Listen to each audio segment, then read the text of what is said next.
Hey, good morning, everybody.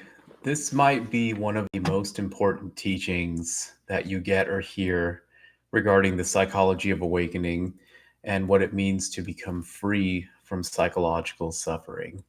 So, let me go ahead and type in my prompt here so that anyone who comes in can ask their questions, and then we'll go right into the teaching and the content for this live stream. So, just bear with me for 1 second here.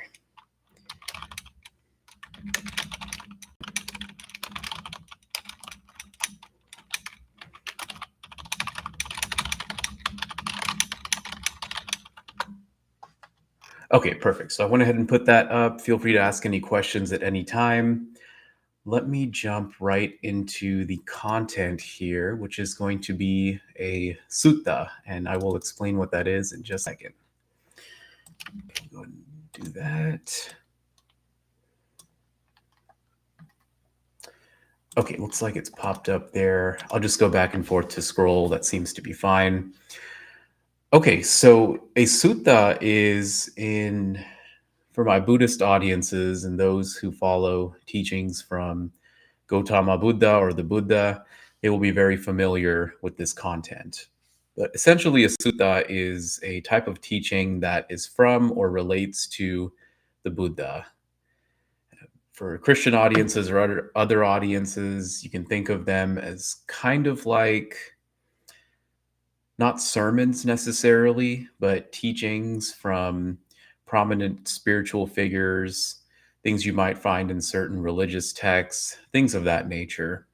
But I want to make it clear that this teaching and the vast majority of them are not religious in nature. These teachings come from the Buddha himself and are thought to be his words in terms of what he directly said.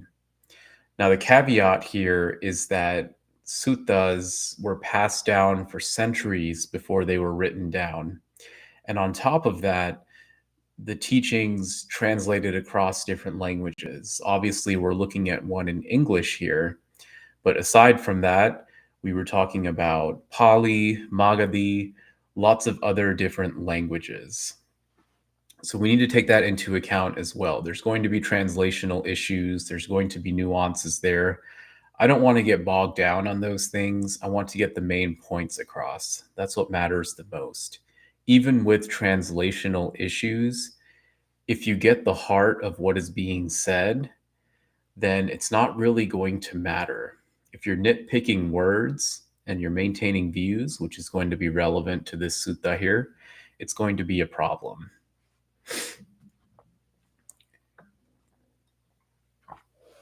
Now, one other thing before we get started, people might be wondering why I am even going through suttas when I'm a psychologist and this content is about the psychology of awakening. Perhaps audiences are expecting things that are more scientific in nature, adhering to academic literature. That's true. That is one side of the story, right? That's third person focused data, empirical data, very valuable in its own sense. The reason I have suttas and other types of teachings, especially those from spiritual contexts, is that they're more focused on the first person perspective.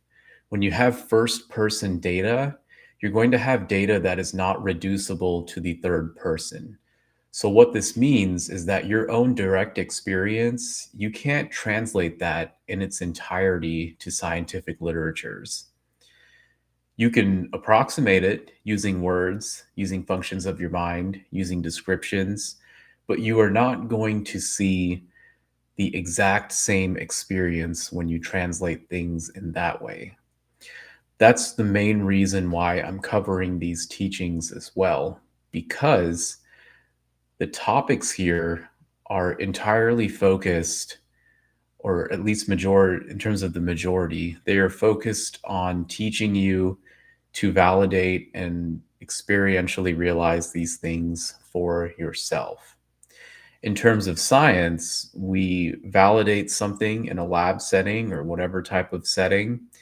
We find this data to be valid and this experiment to be valid in this context, in this setting. We publish the literature.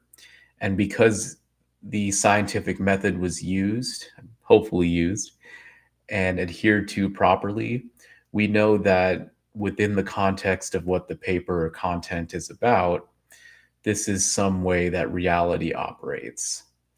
Here, it's more so focused on that first person experience. I'm not going to belabor this point too much. I might make separate videos on it, but we'll go into this sutta without any further ado here.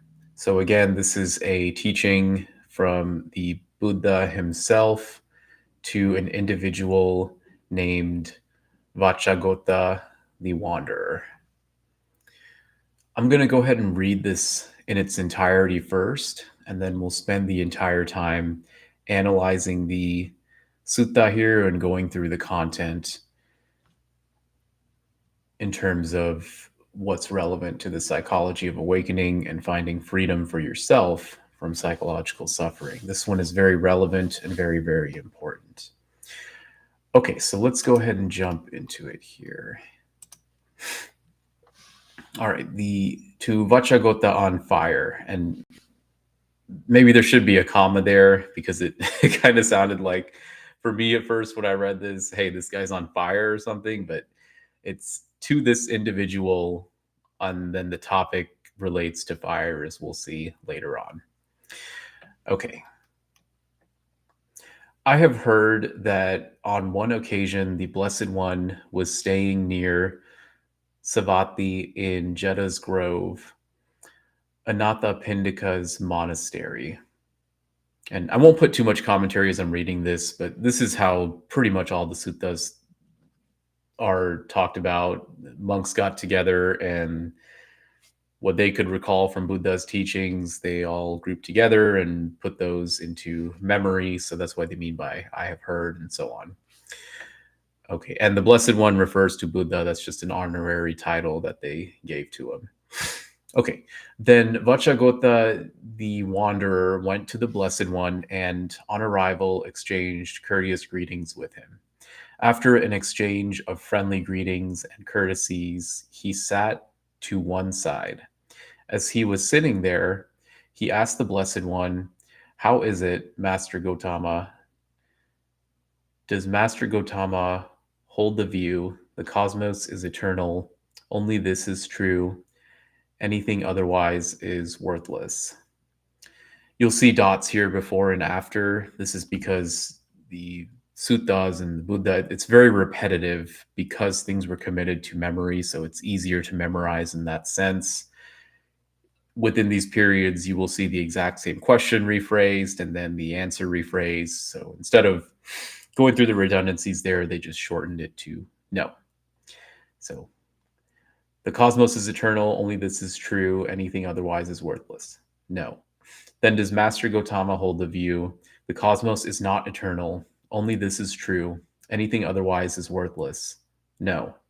Then does Master Gautama hold the view the cosmos is finite, only this is true, anything otherwise is worthless? No. Does Master Gautama hold the view the cosmos is infinite, only this is true, anything otherwise is worthless? No. I think we're starting to see a pattern here. Then does Master Gautama hold the view the soul and the body are the same, only this is true, anything otherwise is worthless? No. I'm going to scroll here for a second.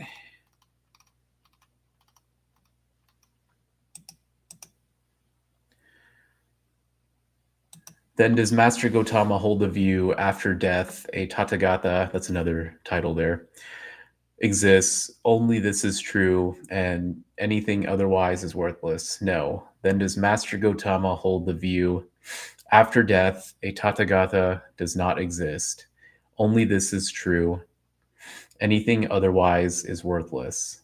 No. Then does Master Gautama hold the view after death, a Tathagata both exists and does not exist, only this is true, anything otherwise is worthless? No. Then does Master Gautama hold the view after death, a Tathagata neither exists nor does not exist, only this is true, anything otherwise is worthless? no. And just take a second here to notice that Vacchagotta here has gone through what we would linguistically think is every combination, right? After death, Tathagata exists, does not exist, both exists and does not exist, neither exists nor does not exist. So this is strange to hear, right? We just went through all the different options. He's not holding any of these views. What is going on? And that's what we get to next here. How is it, Master Gautama, when Master Gautama is asked if he holds the view, the cosmos is eternal, after death, a Tathagata neither exists nor does not exist. Only this is true. Anything otherwise is worthless. He says no in each case. Seeing what drawback, then, is Master Gautama thus entirely dissociated from each of these 10 positions? Okay, now he responds. Vacha, the position that the cosmos is eternal is a thicket of views, a wilderness of views, a contortion of views, a writhing of views, a fetter of views. It is accompanied by suffering, distress, despair, and fever, and it does not lead to disenchantment, dispassion, cessation, to calm, direct knowledge, self-awakening, unbinding. There's a ton of information to unpack there, but I think you get the basic point at face value. I will come back to this after we read through everything.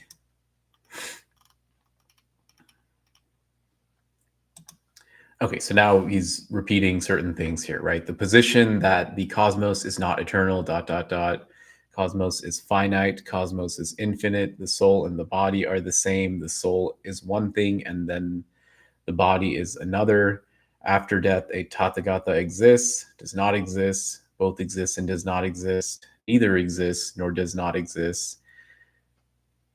does not lead to disenchantment, dispassion, cessation, to calm, direct knowledge, self-awakening, unbinding. So again, this sounds really dry. I guess it kind of is in certain ways, but he's going through every single one of the points that Vacchagotta raised and showing that every single one of these points does not lead to direct knowledge, self-awakening, unbinding. Question in response. Does Master Gautama have any position at all? A position, which is in quotes, Vacha, is something that a Tathagata has done away with. What a Tathagata sees is this: such is form, such its origination, such its disappearance, such is feeling, such its origination, such its disappearance, such is perception, such are fabrications, such is consciousness, such is its origination, such its disappearance. Because of this, I say a Tathagata with the ending, fading away, cessation, renunciation, and relinquishment of all suppositions, all excogitations, all I-making and mind-making and obsessions with conceit is, through lack of clinging/sustenance, released. But Master Gautama, let me scroll here again. But Master Gautama, the monk whose mind is thus released, where does he reappear? Reappear, Vacha, does not apply. So reappear, we're talking about, you could interpret this in multiple ways, moment to moment, across lives, reappearing. Think of this in kind of like a karmic sense in terms of what you might think of for Eastern philosophies. I'll go over this again in a second if it's not clear. Just mainly want to read through it at this point. Reappear, Vacha, does not apply. In that case, Master Gautama, he does not reappear. Does not reappear, Vacha, does not apply. So again, Vacha is trying to logically reason through this. Buddha is shooting down every single one of these suppositions. Both does and does not appear, doesn't apply. Neither does nor does not appear, doesn't apply. Similar analysis to what we saw above. All right, so now he's probably getting a little frustrated. I know it doesn't say that, but you can imagine from the wording. How is it, Master Gotama, when Master Gotama is asked if the monk reappears, does not reappear, both does and does not appear, neither does nor does not appear? He says, doesn't apply in each case. To whoever jumped in, feel free to ask any questions. I'm reading through this sutta and then I'm going to analyze it afterwards, scientifically and spiritually. At this point, Master Gotama, I am befuddled. At this point, confused. The modicum of clarity coming to me from your earlier conversation is now obscured. He's confused. He doesn't know what is going on, right? Very, very confusing.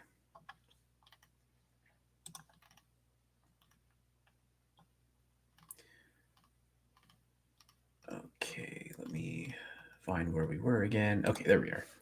Of course you're befuddled, Vacha. Of course you're confused. Deep, Vacha, is this phenomenon. Hard to see, hard to realize. Tranquil, refined, beyond the scope of conjecture, subtle, to be experienced by the wise.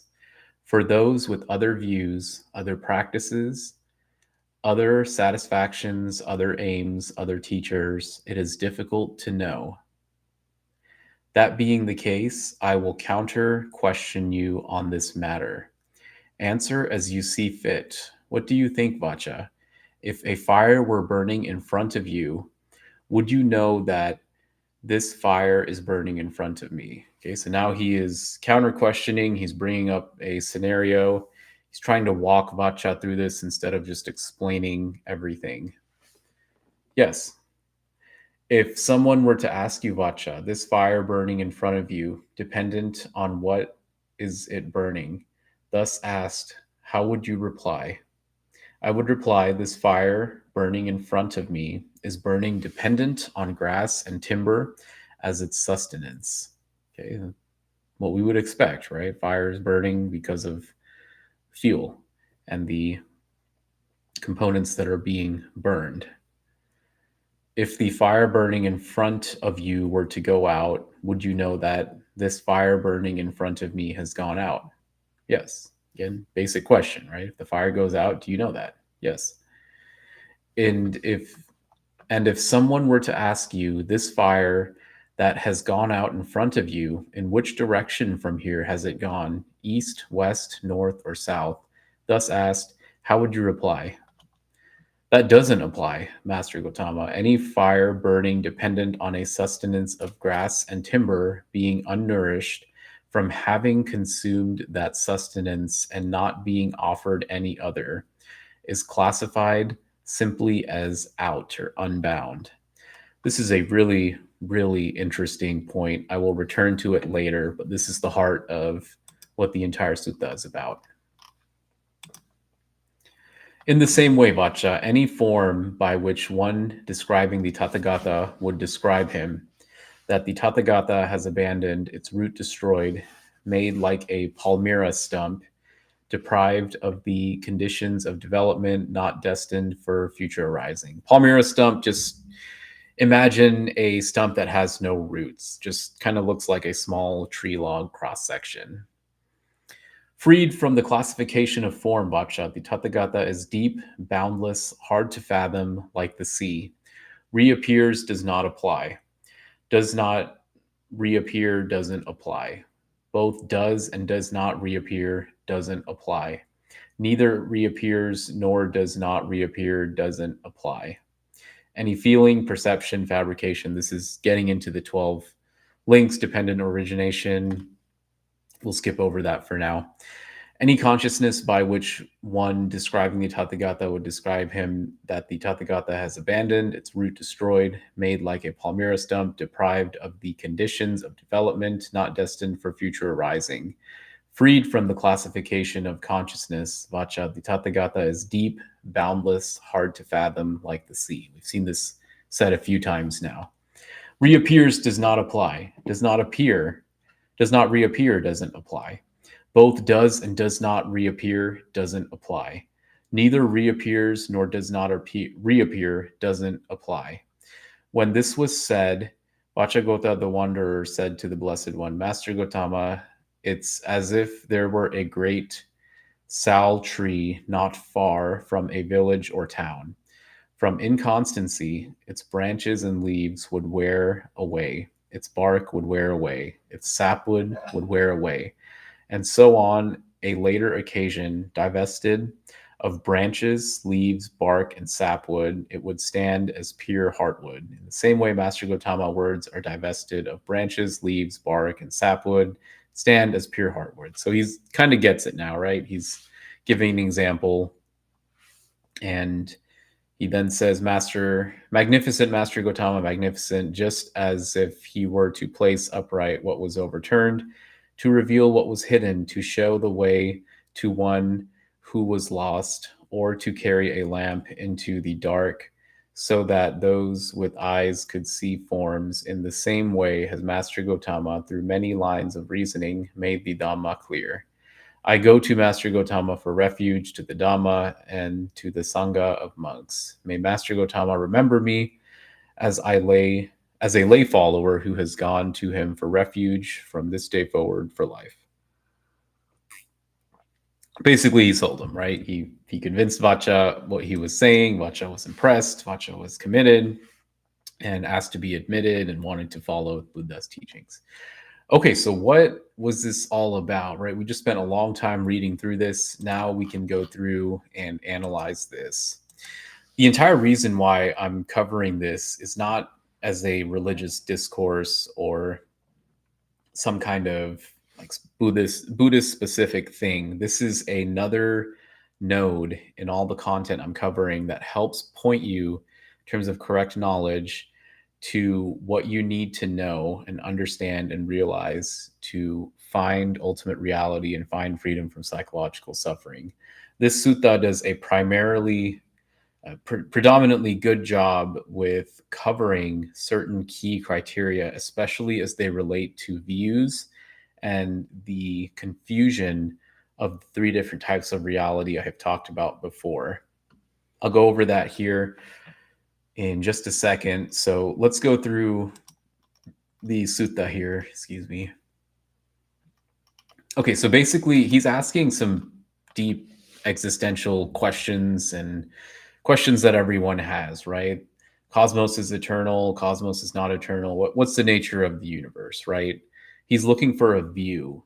He's looking for a knowledge-based answer. And what have we said about knowledge in the past? Knowledge is based in language, right? And this is perhaps one of the most important arms of clinical psychology in the past 50 years or so, perhaps even longer, starting to see how language has a double-edged nature in terms of helping us reduce things so that we can perform goal-oriented action, but also reduces reality and existence in such a way that we lose touch with the full picture in exchange for a reduced transcribed piece of information that we can use for goal-oriented action.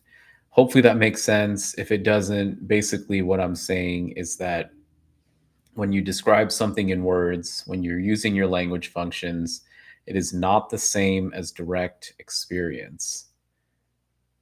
When you read a book about how a strawberry tastes, how different is that from actually just tasting the strawberry itself, right? Picture is worth 1,000 words, as they say. Or in this case, the adherence to views and language functions and our naturalistic ways of viewing information in this reduced manner, it obscures our ability to realize what we need to find an end to psychological suffering. That is the entire point that's being made in this first section. He is answering no to every single one of these existential deep questions because you have to let go of all these views in order to make deeper realizations about reality. So long as you are stuck on views, I think I've made several videos about this. I will make many more down the road as well. But so long as you hold on to these types of views, it's going to narrow. It's kind of like a tunnel vision. It's wearing 3D glasses in a movie. Everything in your perception gets distorted around what your view is. And when this happens to you, you're going to have problems because it's very difficult to see beyond what this narrowed tunnel vision is for yourself. This is why the answer is no to all these questions, because as we'll talk about later on, to realize whatever you want to call it, nirvana, enlightenment, awaken, whatever it is, you have to let go of attachment to all views, all intellectualized positions. And this is very hard for people to do because having views is a good defense mechanism. And I'm not using that in the psychoanalytic, psychodynamic sense. Just it's a good, quite literally, a good defense mechanism for uncertainty. It helps with dealing with the difficulties of life, not knowing everything. And we have this inherent desire to know everything. So the answer to all these questions again is no. And perhaps I'll make later videos on this as well, but one of the core doctrines in Buddhist teachings, you'll see this in other spiritual practices as well, just in a different flavor, is emptiness, right? All conditioned phenomena are empty of a permanent essence. It's not to say that nothing exists. It's not a nihilist position at all.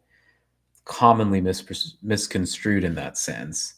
The position is that there's no position, right? And then no position, you get into wordplay, just like this sutta is suggesting when you try to word emptiness. It's not really something you put into words. It's just a realization, right? Intuitive realization, things that are intuited, they don't really come verbally, right? It's suddenly an aha, kind of get it, I just kind of get it sort of thing. It's a similar thing in this nature. Okay, so now moving on here, right? This is what we already read through. And this is where the Buddha starts to talk about the problem of views. We've just been talking about this for a few minutes already. Okay, the problem of views, I want to talk about this a little bit more because it's very, very important. The problem with views, again, is that it not only adheres you to conventional reality or reality as it has been constructed by your psychological functions, it also hinders your ability to realize ultimate reality, or reality that is, again, can't really use words here, but I have to use words, reality that is not attached or not adherent to conventional reality or objective reality, just reality as it is, beyond description, without description, not attached to description. This is what really matters.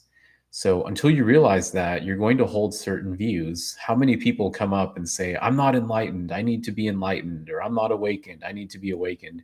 They've created these dichotomies in their head about what these things mean. And once that is done, it's difficult to see past it because it puts a blinder on what you need to experience.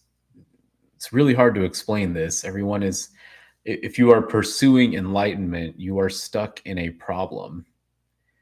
Very counterintuitive sounding, but if you are pursuing enlightenment, you are stuck in a problem because you have created a concept that you are pursuing. This concept of enlightenment that you created, now you've set a parameter and a goal for yourself. You're trying to get to that parameter or goal.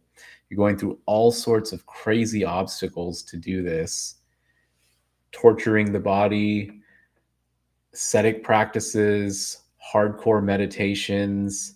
Some people might even turn to drugs. Some people abandon their life, their society. They go and live in a cave. Again, if you want to do that, that's fine, but you have to realize what you are doing. When you hold on to these views and they cause you to do these things, and you're pursuing something that your mind has created as a concept, you're going to get lost, and it's going to be very difficult to see past this. Because people who decide that they're not enlightened and they start to believe in this concept they created, they're going to have a difficult time being told otherwise. It's unfortunately exactly what we would call a delusion. I know that's a crude thing to say, but it's true, right? It's a type of delusion. I'm not enlightened. I need to be enlightened. And then you start to believe all these different things that people say, and there's all these hurdles, and spirituality as a business will sell you things. You have to let go of all these views to get to what it is you are seeking for. It's very, very counterintuitive, right? It's just like what you might hear about virtue in certain traditions, right? The person who thinks he is virtuous is not, because he is trying to be virtuous. The person who's truly virtuous doesn't really think that they're virtuous, they just do. Because they are truly just doing, they truly are virtuous. But once you think you are virtuous and you try to strive to that, then you start to entertain a view more so than truly having this quality. You're not truly imbuing the quality, you're more so imbuing a concept of a quality. I hope this makes sense. It's a very, very subtle thing. It's really important.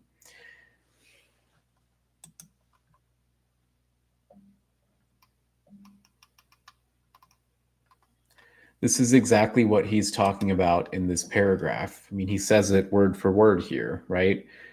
Views, they are accompanied by suffering, distress, despair, and fever, and it does not lead to disenchantment, dispassion, cessation, to calm, direct knowledge, self-awakening, unbinding. I mean, just take a second and think about political affiliations, right? That's perhaps one of the most salient examples for people. People might see themselves as conservative, they might see themselves as democratic. When you hold one of these positions, you are not only creating what you believe in, you are also creating the antithesis for what you believe in. So now you've not only made something that you adhere to, you've also made something that you are perhaps an enemy to as well. When you have these kinds of dualities, that's where you get stuck, because now there's certain things that are good and there's certain things that are not good, because you are looking at things through the perspective of views. Again, this is what language does. Language breaks things down into dualities. We know this from relational frame theory, which is supported by thousands and thousands of studies. The same thing is being said here, just in a more intuitive, first person kind of sense. And whoever jumped in, feel free to ask any questions if you want. Totally up to you. So, probably shouldn't belabor this point too much, but main takeaway here, any kind of view, even the view of having no views, is still a view. That is not the position that's being taken here. It's quite literally not applicable. You're not defending the position of having no views, you're not defending a certain type of view. It is someone who has completely let go of views. And this is again hard to explain but easier to understand when you go through the practices yourself. You have to let go of all these different views to make progress towards realizing awakening. And when you get to the end, you it's really funny. You realize the whole awakening business is silly in and of itself, right? You just kind of sit back and laugh at it, but we have to talk about it in a way that people can understand, at least for the beginning part. But once you fully get to the end there, all these things become inapplicable. Okay.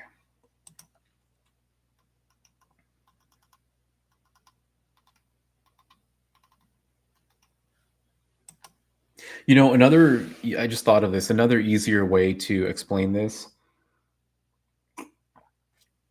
is perhaps in consciousness studies. When you talk about the contents and the states of consciousness, right? What are the actual contents that are available within a particular state of consciousness? So, for example, right now, I'm sitting here, I'm looking around the room, I can see cabinet next to me, there's a bookshelf back there, there's a bunch of books. I'm in my normal waking state. I haven't taken any I haven't taken any intoxicants or anything as far as I know. And I'm just sitting here and looking at my computer, looking at the screen. All of these are contents within my state of consciousness or my normal waking state. Okay, so all of those things are, and I'm talking about this in analogy here, but all of my contents within this normal waking state, these contents of consciousness, you can think of those as being kind of like views in this sutta.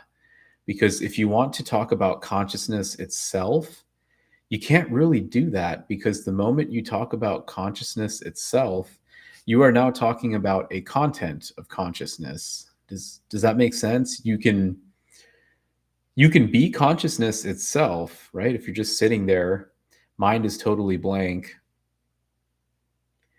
But the moment you try to talk about it, the moment I say anything about consciousness, hey, I'm in the normal waking state of consciousness. Just listen to that for a second. I'm in the normal waking state of consciousness. I'm now talking about a view. I'm now talking about a state of consciousness. That's not the same thing anymore. This is exactly what you see in the first verse of the Tao Te Ching, right? The Tao that can be spoken about is not the eternal Tao. That perhaps is a much more, it's a much, I just love it. It's straight to the point. That is a much more consolidated way of saying everything that's going on with this sutta. The Tao that can be spoken about is not the eternal Tao. If we want to put it into the psychology of awakening terms, the ultimate reality that can be spoken about is not the true ultimate reality. You can't describe it, but you are it. It is not the right word here either. You really can't explain these things in words because it's kind of an expiration date you hit. So it sounds very vague and abstract. I know, I'm fully aware of that. But once you sit down and you go through the actual practices and you don't try to parse everything into words, then it will make true sense for yourself. And I believe he mentions that later on.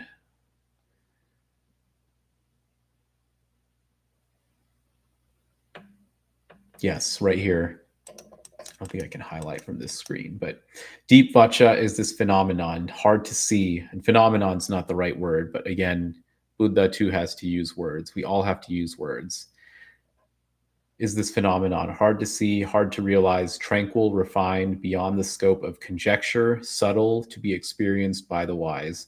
This is exactly what I'm talking about here. He is saying the same thing word for word, just in different ways, right? Any view, any adhered position has obscured you from realizing ultimate reality.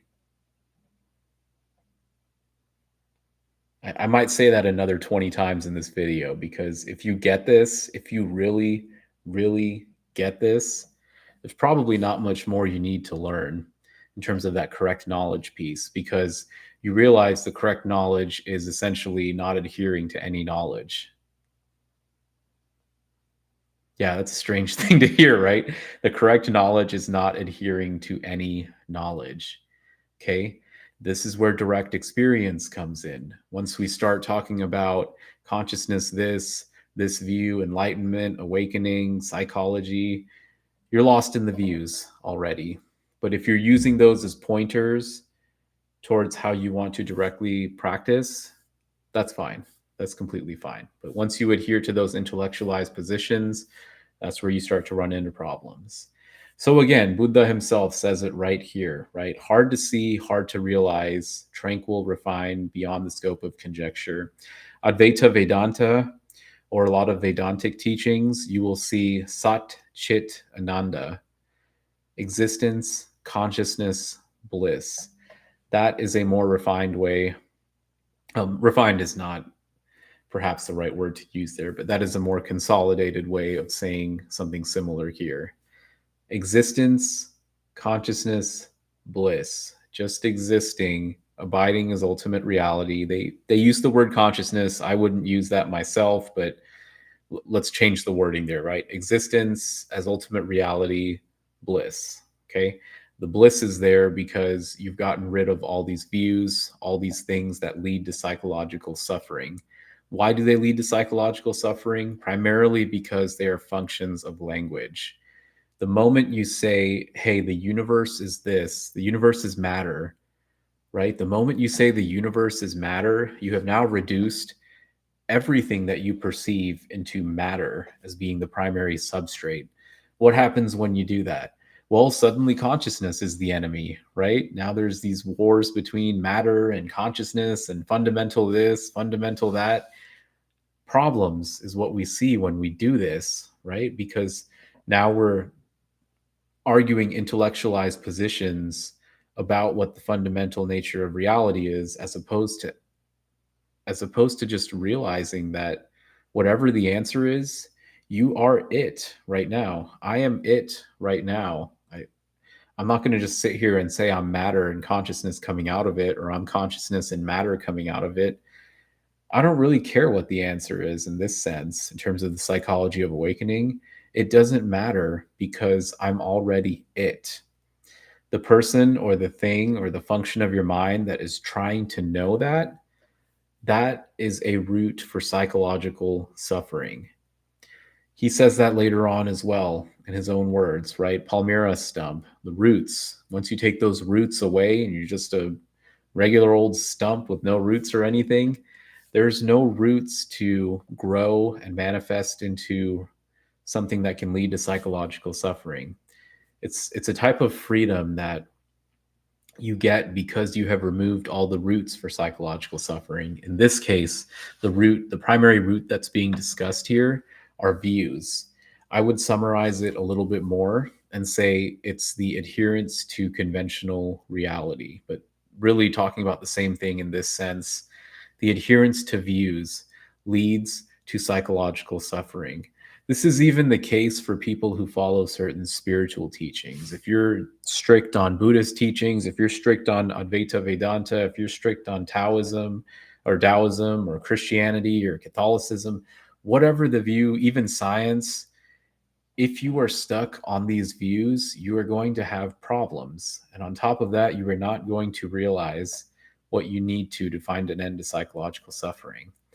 I know I'm beating this point beyond death at this point, but it's just so important. It's worth hearing many different times because otherwise you're just going to formulate another view.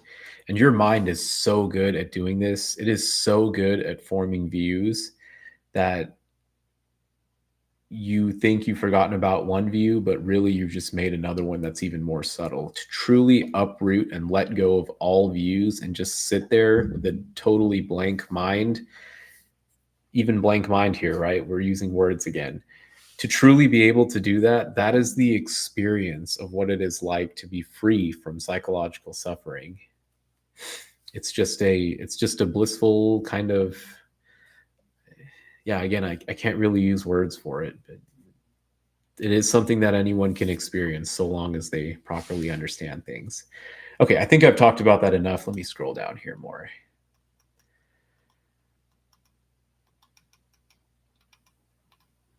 Yeah, again, so this part is primarily based in insight, but it's the same idea, right? Such as form, its origination, its disappearance, feeling, its origination, its disappearance. So here we're talking about the causes for psychological suffering.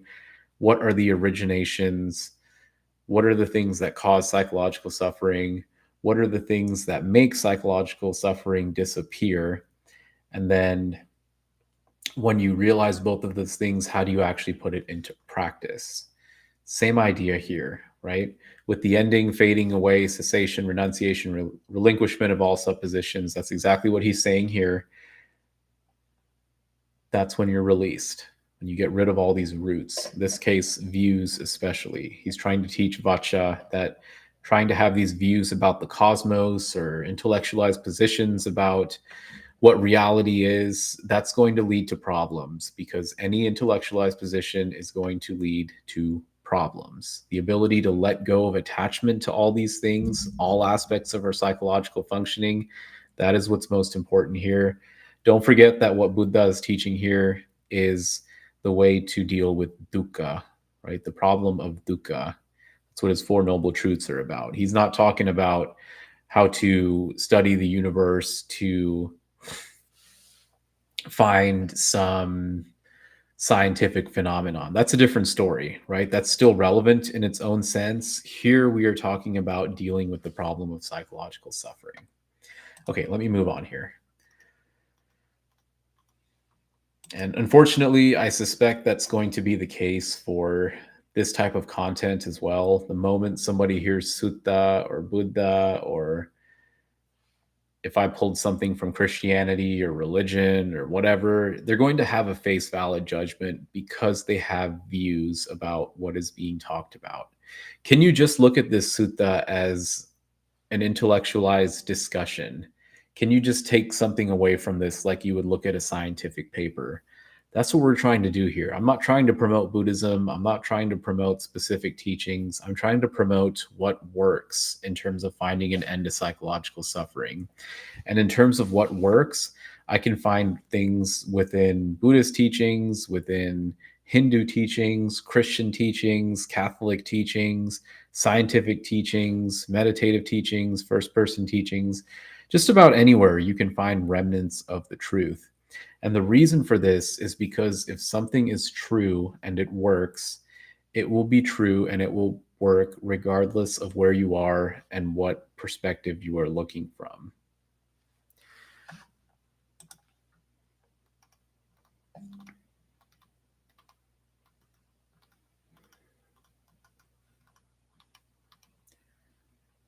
Okay, let me spend a little bit time on this as well. Of course, you're confused, Vacha. Deep is this phenomenon hard to see, realize, tranquil, refined, beyond the scope of conjecture. I've already mentioned this before. I've already talked about it before. I just want to make one more point here about this. Difficult to know is kind of generous. I would say it's unknowable in the sense that the moment you try to know, you've already fallen off the horse of what it is you're looking for. So this is where we can see convergence from neuroscience literatures about brain networks.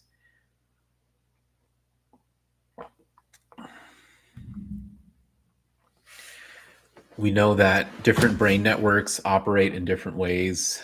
I'm not going to go in depth too far here, but main takeaway I want to give is that there's a different way the brain functions when it is thinking in terms of language and views, as opposed to thinking in terms of insight and nonverbal functioning.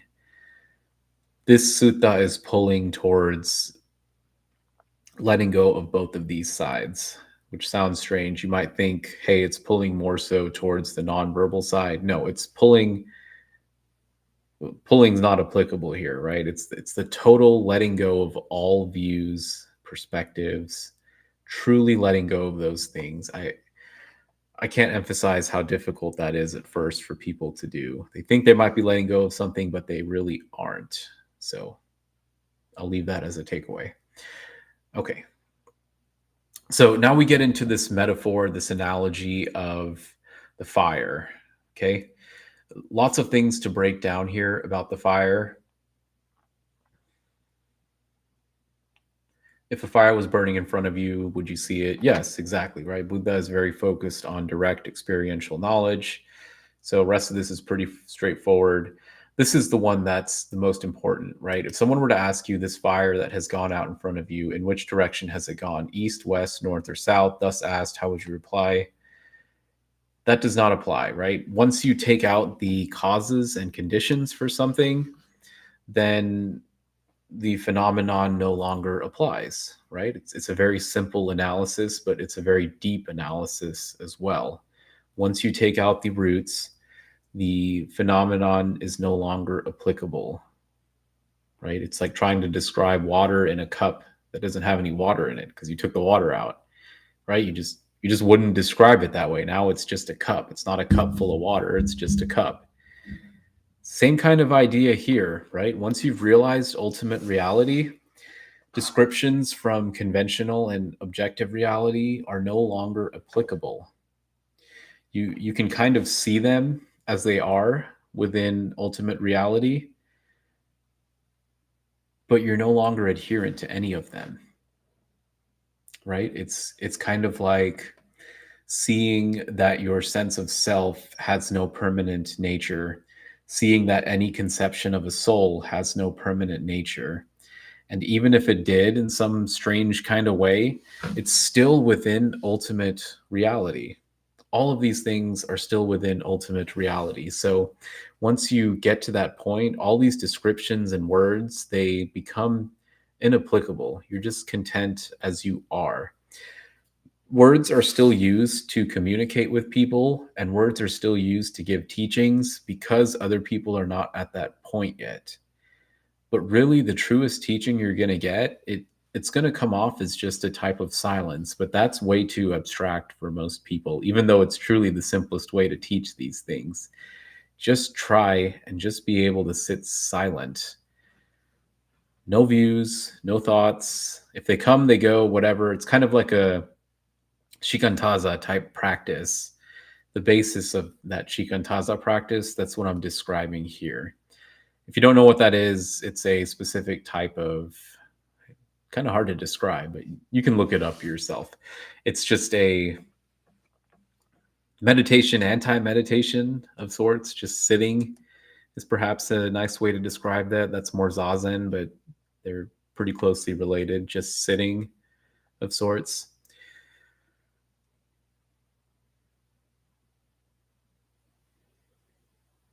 Okay.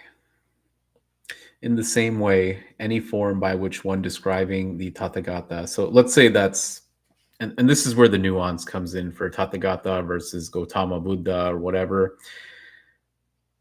This is describing realization of oneself as ultimate reality, right? Ultimate reality does not have a name. That's a view. A view is inapplicable. So that's what the Tathagata is supposed to be aiming at. When you say Gautama Buddha, that might be the person who's right in front of you. That's why this name is here as Tathagata. So the moment you try to describe ultimate reality, then it's not applicable anymore. Now you're describing conventional reality. You might think you're talking about ultimate reality, but you're not. You've gone down to conventional reality. It's the exact same type of thing here. Once you have those views and those intellectualized positions, it's creating roots. These roots are based in language. They lead to psychological suffering, and they keep you from realizing what you need to realize. This is why when you take the analysis in the opposite direction and you see that someone who has removed these roots, they can still, there's a really nice analogy of someone whose hand doesn't have any wounds can hold poison. It's the same kind of thing here, right? Someone whose hand doesn't have any wounds, someone who's realized ultimate reality, they can still engage with functions of the mind, life, everything, but they don't get caught in it. They don't get attached. They don't get misguided.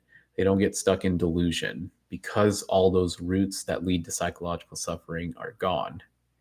This is where you can reintegrate back into life once you find the way to put an end to psychological suffering. So similar sense here, what he's talking about with the Palmyra stump. And what's most important in terms of the cessation of psychological suffering is right here. Tathagata has abandoned, its root destroyed, made like a palmyra stump, deprived of conditions of development, not destined for future rising, freed from the classification of consciousness, hard to fathom like the sea. Okay, it's what we've been describing here this whole time, right? The realization of ultimate reality also comes with the letting go of views, attachments, language, descriptions, all those different factors. When this is done properly, the consequent state is, in Buddhist terms, you'd call that nirvana. I'm just going to describe these things as the end of psychological suffering. I don't want to give a positive term to it, because once you give a positive term to it, now you're describing it as something else. But it's, I mean, if you want to say awakening, that's fine. But again, just understand that's a pointer. It's not the exact thing. It's not like you go through these practices and suddenly you are in a magical awakened being and there's an aura over your head.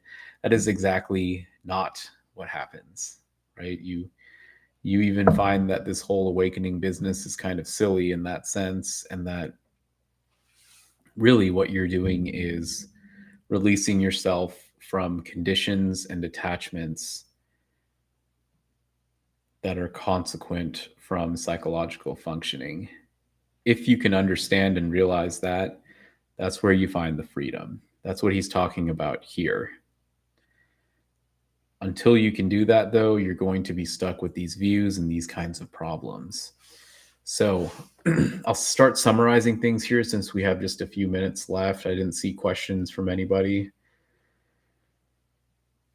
The main takeaway here that I want to get across is that when you adhere to views, when you try to understand things through your own psychological functions and you attach to what your psychological functions tell you is correct, you're causing yourself problems because you are creating roots that lead to psychological suffering.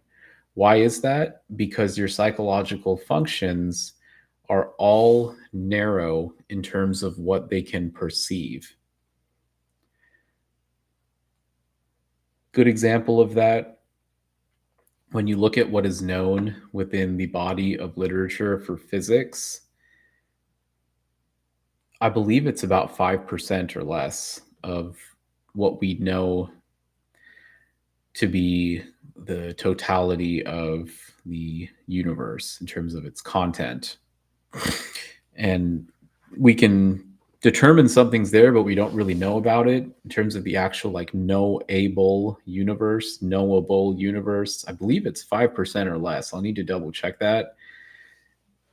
It's a reflection of what our minds are really good at doing, right? We take things, we reduce them to a small percentage, but we can analyze that small percentage with high precision.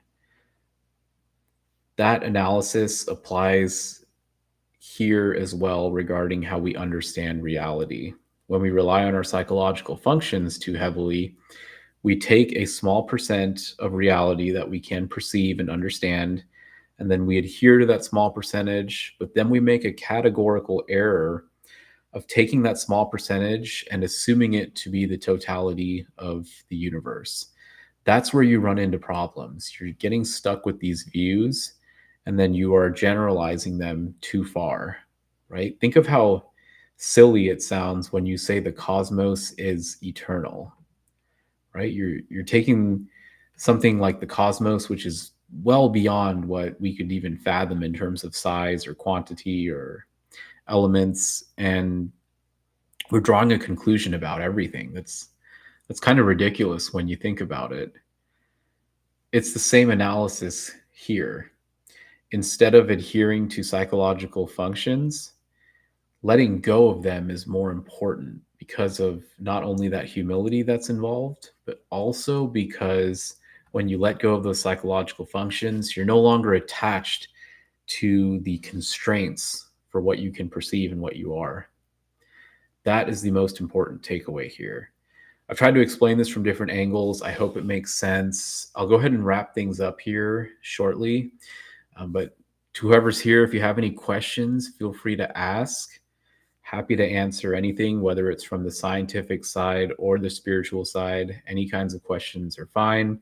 My hope here is to give people different teachings from different perspectives all across the world, all across different disciplines that help to put an end to psychological suffering. In the end, I don't want to say the only way, but the most effective way I know of to find an end to psychological suffering is to put these things into direct practice yourself. That's not easy to do. It takes time, it takes a lot of effort. But once you do this, once you put them into practice yourself, you will find that a lot of these things, I'm willing to bet money that seeing this for the first time, it's probably really obscure. What the hell are these people talking about? That's probably what it sounds like at first. But it's kind of like magic when you go through the practices yourself.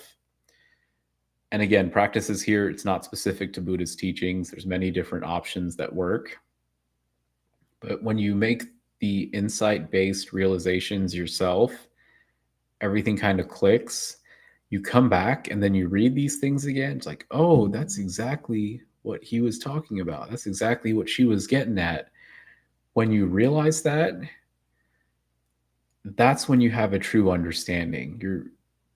You're not really going to read these things like a scientific textbook, memorize them as facts, and then move on. Like you're not going to sit here and go through this sutta and say, okay, I need to get rid of all views. And then think to yourself, I know I shouldn't have any views.